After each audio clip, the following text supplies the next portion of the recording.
As part of the Re-Affirm Project, we are collecting stories from folks who have experienced spiritual or religious harm and trauma as it relates to their queerness. We're going to be creating resources for communities of faith that relate to this and hopefully encourage healing, community building, and overall awareness. In order to even get there, we want to discuss what religious trauma and spiritual abuse are. They are vast, widely experienced, and can dramatically affect people's lives. Traumatic religious or spiritual experiences may harm or threaten to harm someone's emotional, physical, mental, sexual, or spiritual health and safety. Religious and spiritual trauma takes place in a spiritual or religious setting, such as a church, temple, synagogue, mosque, camp, youth group, school, or family setting. Often, trauma occurs through psychological or emotional distress caused by emotionally or spiritually manipulative practices.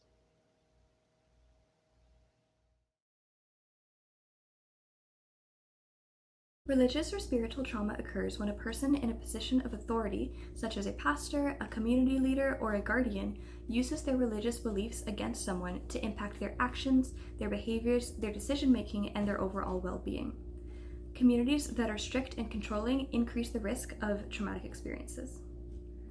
Some actions that can cause this kind of trauma include using guilt and shame to control someone's behavior, strict gender roles that enforce or justify discrimination, shaming, or power imbalances, and fear-based teaching that can include threats of punishment, impending end of the world, or some kind of spiritual damnation. Excommunication and shunning. This is largely meant to isolate people from their communities, including family and friends. Religious or spiritual leaders discouraging discussions of questions or critiques of their methods, the community, or other influences.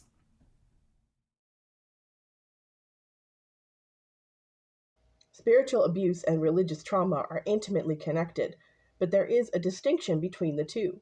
Where religious or spiritual trauma is the constant exposure to a culture or community that affects a person over time, spiritual abuse, instead, often refers to an interpersonal relationship, usually between a person in authority and an individual. Some signs of spiritual abuse from a person in authority include someone feeling forced into certain religious or spiritual beliefs, or feeling forced to stay in actively harmful situations or relationships based off the approval of leaders, gaslighting or manipulating someone's religious beliefs or sense of self in order to control them, and using prayer, doctrine, and scripture to protect otherwise abusive individuals or to facilitate abusive interactions. An unhealthy community may show some of these signs: an intense focus on punishment, damnation, guilt, shame, or other negative beliefs about the self. They may cause a person to feel belittled or as if their own self-worth is less than that of the community. Compromises a person's sense of personal identity or causes a person to feel shame about their identity, especially among Two-Spirit and LGBTQIA+ people. Cultivates a culture of punishment and external forgiveness rather than personal development or personal spiritual exploration. Focuses on personal or financial sacrifice to maintain good standing with the divine or the church.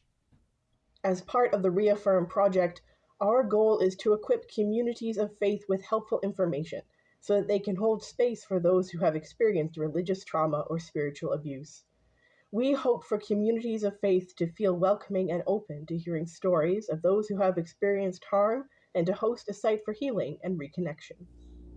Faith can and does fill people's hearts. Harm can and does drain them. We are working towards and praying for healing.